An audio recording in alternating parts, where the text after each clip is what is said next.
Hello and welcome to Foreign Policy Focus. This is episode 79 and I am the show's host, Kyle. I'm going to be addressing the North Korea situation again today, specifically the rhetoric coming out of the administration and really in detail covering a Washington Street Journal op-ed written by Tillerson and General James Mattis, of course, two of the most powerful men in the world. And while I certainly don't think war with North Korea is imminent or that, we really have to worry right now about the U.S. going to war with North Korea, I think it's important to just kind of keep the tabs on what these men are saying about a state that has the power to have nuclear retaliation against at least maybe South Korea or Japan. And so, like I said, just knowing all this stuff and really knowing what they're saying is important. So I'm going to go through it, really identify maybe the lies, the falsehoods, the omissions they have, and just the dishonesty of their op-ed.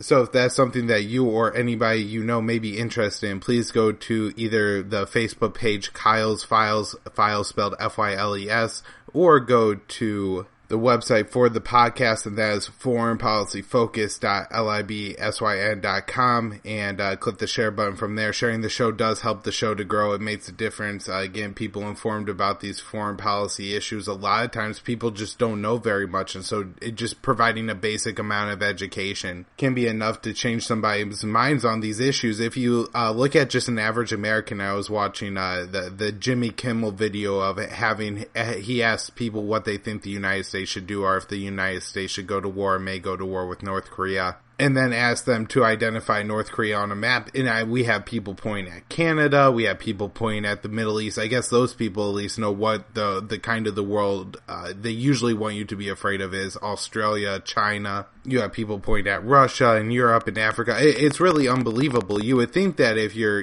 saying, yeah, maybe we should bomb some people and we should kill out that population, you could at least find their country on the map, or at least get the right continent. I mean, there's, you know that Japan and China are key factors. Well, there's now a whole lot of other countries in that you know what I mean? Like, you should be able to find the general area of North Korea pretty easily. At least you should be if you're advocating for bombing them. And so if these people can't even find North Korea on a map, what do you think they actually know or understand about the North Korean situation? Either then maybe that the news says that North Korea could hit Chicago or Los Angeles with a nuclear weapon.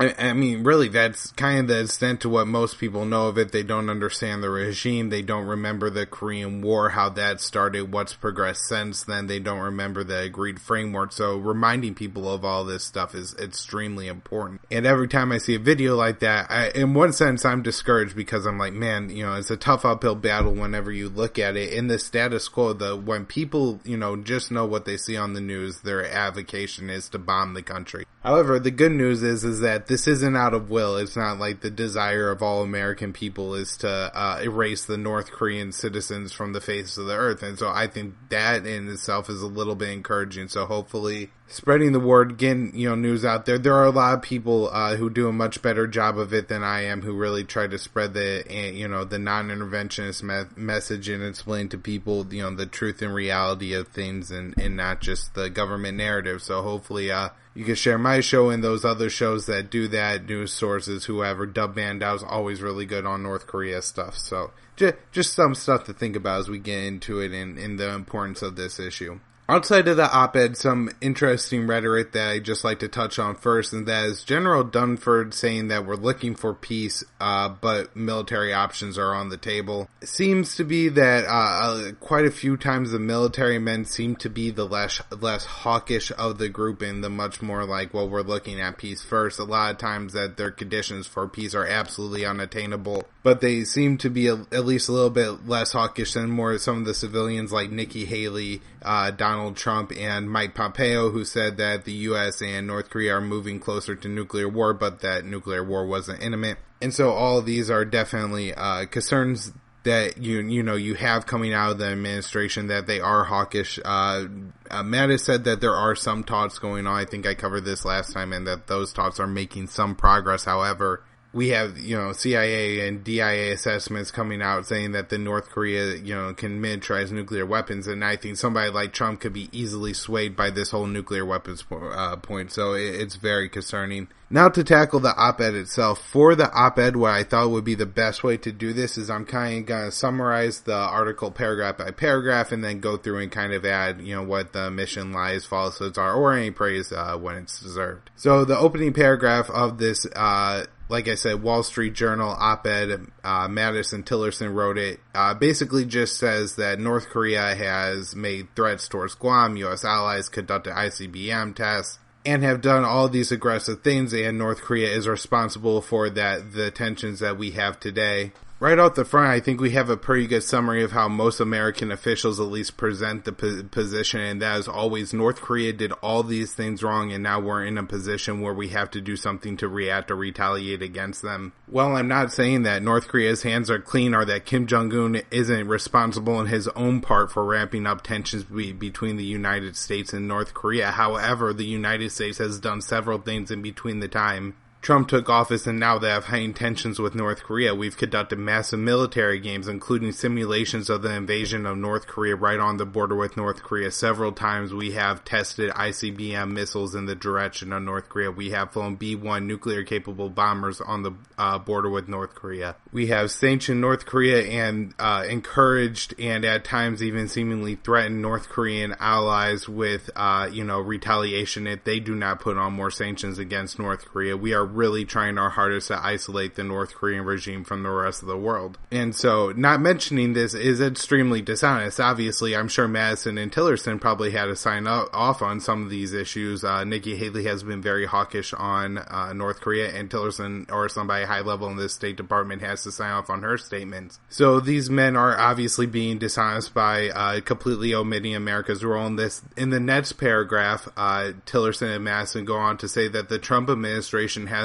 led the rest of the world to put on sanctions against North Korea in response to North Koreans' aggressive actions. They say the U.S. policy and the reason for sanctions is to get nukes off the Korean peninsula and to get rid of the North Korean missile program. They also say that the strategic patience policy has failed and a new policy of strategic accountability is being put in place. So several things in this paragraph that I'll comment on. First of all, just kind of the wording. They always say that they're, looking to denuclearize the Korean peninsula. What that means is North Korea giving up their nuclear weapons. South Korea doesn't have nuclear weapons and isn't pursuing a nuclear weapons program at this time. And so, that's just kind of a dishonesty there, how they phrase that. They do say they want North Korea to give up their missile program. Obviously, these are kind of non-starters for North Korea. They're not going to give up their program, at least without concessions from the American side. And this is just destructive to start with the precondition that the other side isn't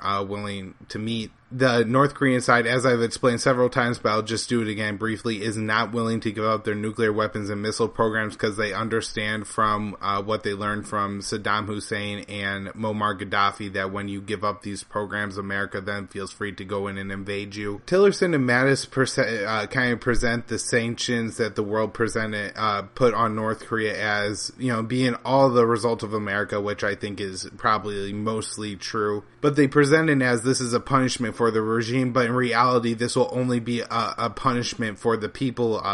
Kim Jong-un is never going to go hungry. This last phrase right here, saying that strategic patience has failed. Strategic patience was the Obama policy towards North Korea, which basically meant that he punted on it, that, George Bush deteriorated the relationship between the U.S. and North Korea. And then Barack Obama really made no effort to repair it and just kind of said when the North Koreans give up their programs, then they could come to the table, kind of come in the cold and we'll talk for them. Kind of what they want, Kim Jong-un to do what Gaddafi did under George W. Bush, and that's kind of to say, hey, look, I got no weapons, this is all above board, just kind of let me, come in from the cold and take off some of these sanctions, and that's what the Obama policy was. Obviously, that didn't work out well for Muammar Gaddafi, and so that's the reason that Kim Jong-un isn't going to follow this policy. The new accountability, or the new strategy of strategic accountability, that phrase kind of creeps me out. It kind of sounds like something like a child or a parent would have on a child or a boss would have on an employee,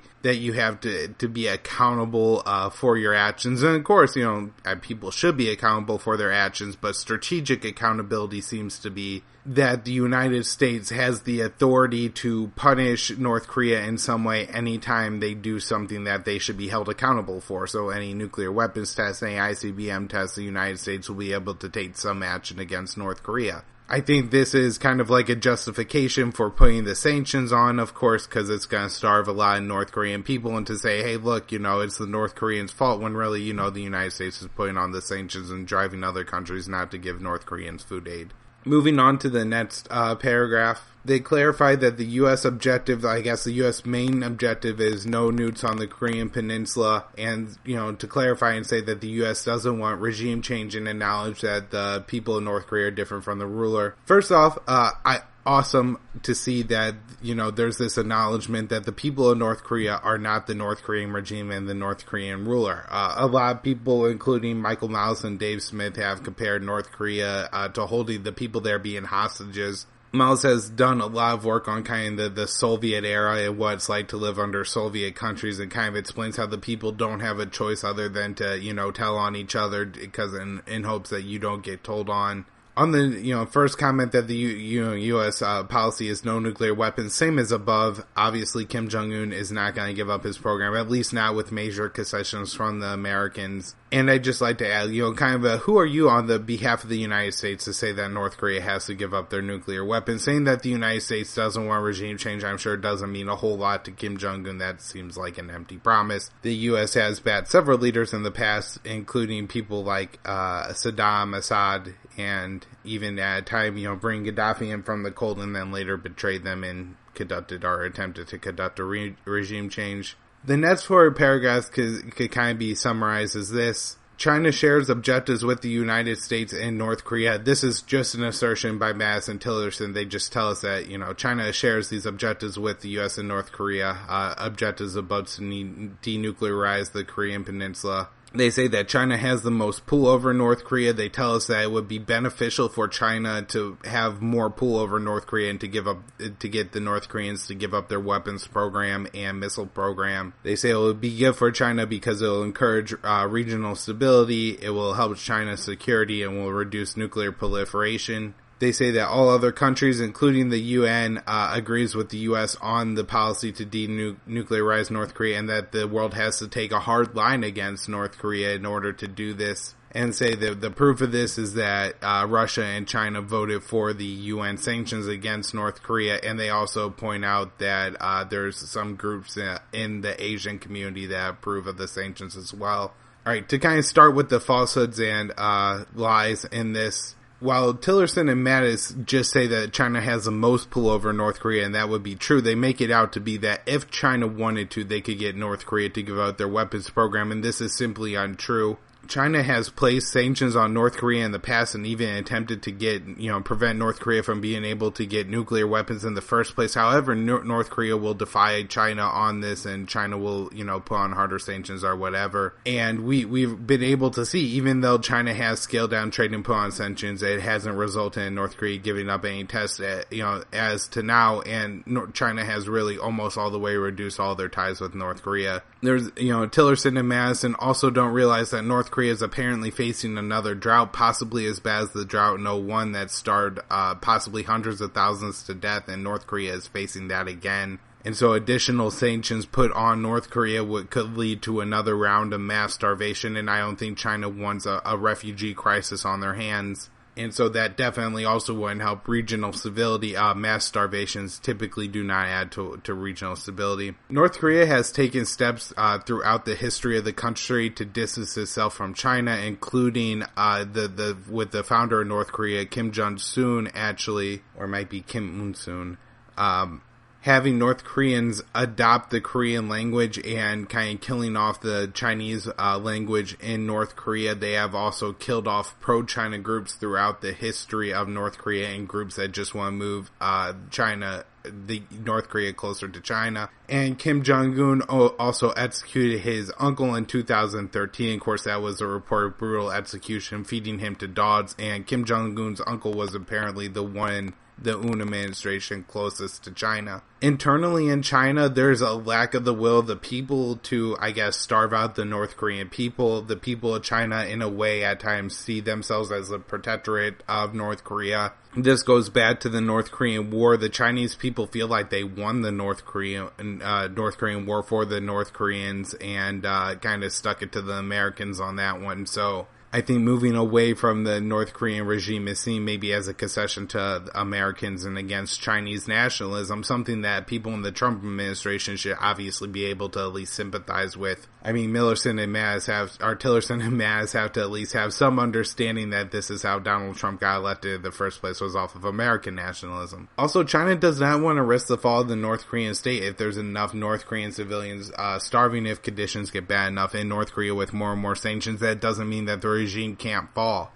Sometimes revolutions occur fairly quickly, and while it may not look like now that there's really a revolution or uprising in North Korea, the people seem relatively suppressed by the North Korean government. That doesn't mean that status quo will continue forever, and so I think that is just something that China is probably concerned about with putting on more sanctions. Also, like I said before, possible refugee crisis. If millions of Koreans are starving, maybe they don't try to overflow the regime, but a couple thousand come to the Chinese border, and then what does the China do with those refugees? In these 4 paragraphs, several times we have Tillerson and Mattis trying to just show that there's an international consensus for what the Americans are doing. The world approves of the U.S. policy. Of course, they kind of take it and manipulate what they're saying that the world agreed to. The world voted for the sanctions. The world agrees that the North Korean regime is dangerous and that the world would be better off without North Korea having nuclear weapons. However, I don't think there's a worldwide, especially not a Chinese consensus, that American interventionism and American military intervention in North Korea would be a good thing. Yet Tillerson and Mattis really make it sound like the world is on board with the U.S. policy here. That is that the U.S. will have to do something about North Korea if they get too dangerous. Concerning, because I think this in a way resembles the 2003 invasion of Iraq, that the U.S. really, that the government really sold this to U.S. people, as there was a worldwide consensus that we had to get rid of Saddam. The next paragraph from the Tillerson and Mattis op-ed, we have them saying that while diplomacy is preferred, military options are on the table. They say that South Korea has reached out to North Korea, especially the new South Korean government has reached out to North Korea, but North Korea continues to act recklessly and kind of rebuff the South Korean attempts at peace. They say North Korea prevents conditions where peaceful dialogue can occur, and that the new South Korean government is okay with the installation of the THAAD because of this, and they praise the South Korean government for this decision. So some lies, omissions, and falsehoods in this one are that they don't really mention that while the South Korean government has reached out to North Korea, and North Korea has largely responded during that same amount of time to South Korea by threatening South Korea and stuff like that, the United States has been very hawkish against North Korea for that same amount of time too. So, they kind of pretend like, hey, North Korea is refusing, South Korea's hand. You kind of say, hey, let's shake hands and get over this, and they're saying, no, screw you. The South Korean government may be extending a hand to the North Koreans, but at the same time, the United States is extending ICBM tests towards North Korea, and so that kind of poisons the waters from the start. I think no matter how it looks from this side, from the other side, from North Korea's perspective, even South Korea is extending an arm. The real threat is from the American government, and it really doesn't matter what agreement they come to with South Korea. If America wants to nuke them, the Americans can nuke them. Also, kind of the problem that even if the South Koreans are, saying they want to reinstitute the Sunshine Policy or something like that, that doesn't mean that the North Koreans can necessarily feel like the South Koreans have any agreement anyways, because the Americans are saying we're not going to restart talks until they give up their program. So it's really a mixed message coming from the Allied perspective. I guess the biggest lie in here was that of kind of saying that the THAAD missile situation, the United States really had to strong the South Korean government into putting the THAAD missile system in place. It was actually met by protests from the South Korean people saying, we don't want this in our country, get it the hell out of here. I think they understand that it would be probably a target for the North Koreans, and you don't want to live next to a enemy target. South Koreans also understand that this kind of poisons the water for tensions with China and South Korea, and China isn't happy with the THAAD missile system being in South Korea either. And so for Tillerson and Mattis to kind of pretend like South Korea was okay with this and welcomed this and did so because of the extreme North Korean threat is very misleading and kind of an outright lie. Tillerson and Mattis almost attempt to, answer this objection by saying in their next paragraph that the THAAD missile systems and the war games are defensive measures by the United States because of the North Korean threat. And they say that the demand from China to not deploy the THAAD missile system is unrealistic, that the THAAD is not a danger to China and it's necessary because of the threat North Korea presents. Just to start this off, South Korea is really right off the coast from China, and so to put yourself in the position of the Chinese here, if let's say China wanted to install some kind of missile defense system, let's say in Panama, because they're afraid that for whatever reason Mexico, let's say, is going to attack Venezuela, the United States would have strict objections to this. They would be terrified. They would say, "What are you doing putting a missile defense system in the Americas? That's insane. Get out of here." But yet when China does it, the U.S. says, "Oh, this is completely paranoid," and this is really right on the border with China. I've looked at kind of the threat that that missile system may present to China. It does provide America with a lot of radars in the region, and China is probably uncomfortable with those radar systems being there. Also, I guess, the ability to maybe shoot down any Chinese missiles that are just taking off there. But just looking at this from, if you're China, the U.S. is putting this a couple hundred miles away from your border. If that was going on the other way around, it would be unacceptable. Also looking at, the installation of the THAAD system and the war games as defensive measures by the U.S., looking at that from this perspective of North Koreans, I don't think your enemy conducting military drills of your invasion on your border is something that you're going to see as just a defensive measure on their behalf. Also, the addition of the THAAD missiles from North Korea's perspective, I'm sure they see it as, if America aggresses against us, our defense is that we could set off one of these nuclear missiles and attempt to retaliate. However, the U.S. has these THAAD missile systems in place, and any of our ability to retaliate is gone, so what's to prevent the United States from just slaughtering us? They won't take any damage if they do. And so just looking at it from the North Korean perspective, I think changes and definitely disproves what Mattis and Tillerson said. Their next paragraph says that the U.S. is willing to negotiate with North Korea, but North Korea has a history of being dishonest, and North Korea needs to end the test and, to show it's ready to talk. I guess first, just kind of the way the U.S., again, treating North Korea like a child. They're kind of telling the North Koreans, hey, if you want to talk, you got to, stop crying and do all this other stuff. Give up your nuclear weapons program, which obviously North Korea, we already talked about, isn't going to do without American concessions. So this is insane. Also, the fact that the North Koreans were following the non-proliferation treaty and the agreed framework until the United States backed out of it. And so again, dishonesty. It's not just the North Koreans that have been dishonest the whole time. The Americans have certainly been dishonest and undermined talks and went back on promises as well. And so for Tillerson and Mattis to not mention that is very dishonest on their behalf. The next paragraph says that the United States is going to do everything possible to completely isolate North Korea and put pressure on China and Russia to get them to fall in line.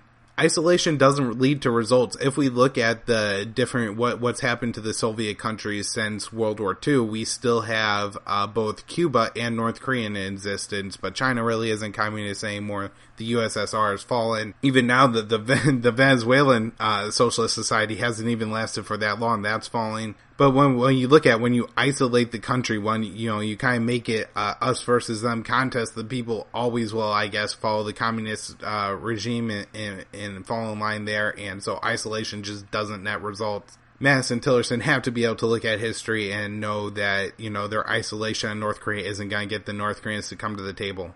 The second to last paragraph, Tillerson and Mattis says that the U.S. needs to embrace military preparedness to defend its citizens, allies, and secure the stability of Northeast Asia. I guess the weirdest comment is that the United States needs to secure Northeast Asia. How is it that China and Russia have less to say what goes on in Northeast Asia, the countries that are actually in Northeast Asia, than the United States? That really doesn't make any sense whatsoever, and just seems like a really odd standard, and the kind of standard that leads America to gain into a war it doesn't belong in. they end it by saying this, really it's all up to North Korea at this point. America hasn't done anything and doesn't need to do anything to get the two countries to come together. North Korea has a choice. It's either capitulate or face isolation. And at least they don't say elimination or something at the end. I think that would be really scary and dark. But just going through this article and looking at all the dishonest things that both Tillerson and Mattis said absolutely should show, kind of where the United States is in the negotiating process, how they aren't helpful to achieving peace. I guess, and that, we really can't trust the government officials, and we need to constantly be skeptical of what's going on. Some thoughts on this overall are, like I said in the beginning, I think this is very much directed at the North Korean regime to read just as much as it is for the American listeners who are really almost offering an ultimatum to Kim Jong-un. It's going to be isolation, possibly military, or just agree with everything we want. Some other interesting news on North Korea. Timothy Postal, who is the man who has debunked some of the Syrian chemical weapons attack falsehood claims and false flags, he has debunked some of that stuff, says that no ICBM from North Korea can hit the United States, especially not the continental United States, and that they're probably a few years off from that. Dub Bandow wrote an interesting article on just how dangerous the rhetoric from Donald Trump has been. I think some people from kind of the anti-war camp have downplayed, and even I have some of the rhetoric, and just a reminder that experts on the issue like Dub Bandow are concerned about it. Overall, kind of what to look for in the coming weeks from North Korea. I think that North Korea right now, Kim Jong-un's strategy is trying to get some kind of stability for things, how things are now. The North Korean government and the American government teamed up with them have at least convinced the American people that North Korea presents some kind of nuclear threat to the United States and U.S. allies. I think Un is trying to get himself in a position where he could tell the United States, we're not going to conduct any future nuclear weapons or missile tests. And in exchange, you had to ease sanctions, ease tensions, and, cut down on the war games, possibly very close to the Chinese deal offered earlier in the year and that the North Koreans were very interested in, which is an exchange for missile and weapons testing, stopping on North Korea's side. And I think the Chinese would increase humanitarian aid and the United States would back off on the war games. Another concern just is that, I'm hoping they're not trying to force Trump into a corner on this issue. I know in the past he said that, North Korea presents kind of a threat to the United States. He won't allow North Korea to prevent a kind of an ongoing threat to the United States. So with that comment kind of out of the box, the U.S. and intel agencies and anybody looking to lie America into another war like Iraq could certainly try to convince Donald Trump that what he needs to do is go to war with North Korea now because they present a threat to us. Other news I want to run through at the end of the show. Other news I want to run through that's pretty important that came up over the weekend. We have some in the Trump administration looking to give weapons to Ukrainian government and allied militias to help them fight the Ukrainian rebels. In Ukraine, the U.S. government, or the U.S. supports the Ukrainian government that was able to take power in a 2014 coup, which eventually led to the secession of Crimea.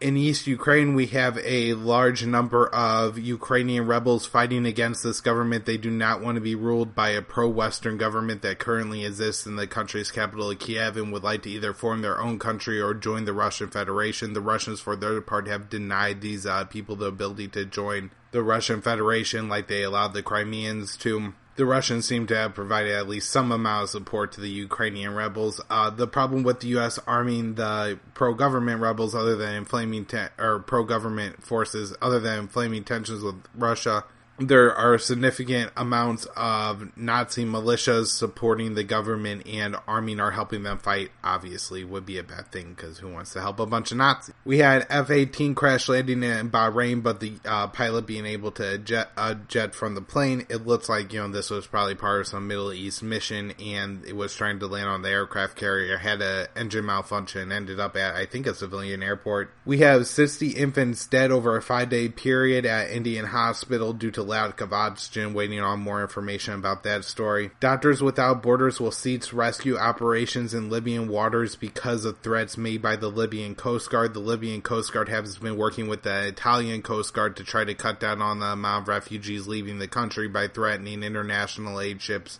who are rescuing people within Libyan waters. 9 PKK fighters have been killed by Turkey in Turkey and northern Iraq. Protests in Kenya have broken out and have left 24 people dead after the government won an election. The opposition is protesting the results and I believe holding a day off for it today. 18 were killed in Burkina Faso.